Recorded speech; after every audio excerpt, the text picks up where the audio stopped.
what I often find is a really nice aspect in these interviews when I'm talking about sort of heads of innovation is that human story behind these roles, because I often find as this industry is maturing, you've got more people who are being appointed into particular roles like innovation roles.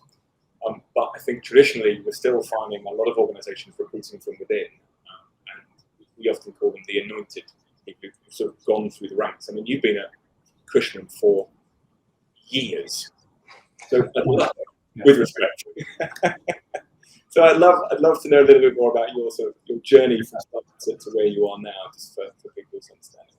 Yeah, sure. Well, look, I started life as a lawyer, a commercial property lawyer, a long time ago, and that felt like a good idea at the time. And I'll leave that to people who have a clearer focus on that now than I was prepared to give. So I quickly decided that I preferred work on the other side of the table, on the kind of agency and consultancy side, and cross-qualified, moved back into real estate, qualified as a chartered surveyor, did a bit of brokerage, spent most of my early career doing development advisory and regeneration and strategy projects. I think because I had that kind of technical mindset, I got increasingly asked to do internal strategy projects. And then over time, the balance of those internal strategy projects increased and my kind of outward face sort of started to balance down a little bit. I ran our research team here for a bit and kind of gave that a different focus. I went back to business school, did an MBA. I set up a program called our Futures program at Cushman's, which is about kind of exploring how the industry might change over a longer horizon. We do quite a bit of thought leadership under that banner. I then held the role of Chief Strategy Officer for the UK business of Cushman's, and that's really where I would say my skill set is in strategy. And then about 5 or 6 months ago, I was asked to take this new role, which is Head of Innovation for the EMEA region. I think if I was being unkind to myself, I'd probably say that that transition from strategy to innovation is someone telling you implicitly stop talking about stuff and get on with doing it.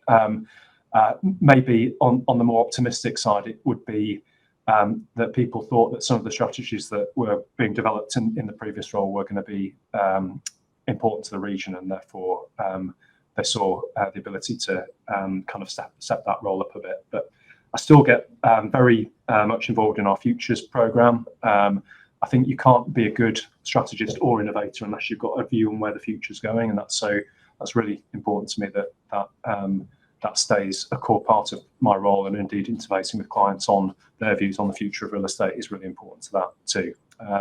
So yeah, I've been in this role for 5 months now. Lots to do. 10 years worth of work ahead of me, I can see already, but really exciting to be in this role at this point in the journey of the company. I think there's some really exciting stuff ahead of us. Yeah, I would agree. I mean, I think digital transformation journeys are not quick.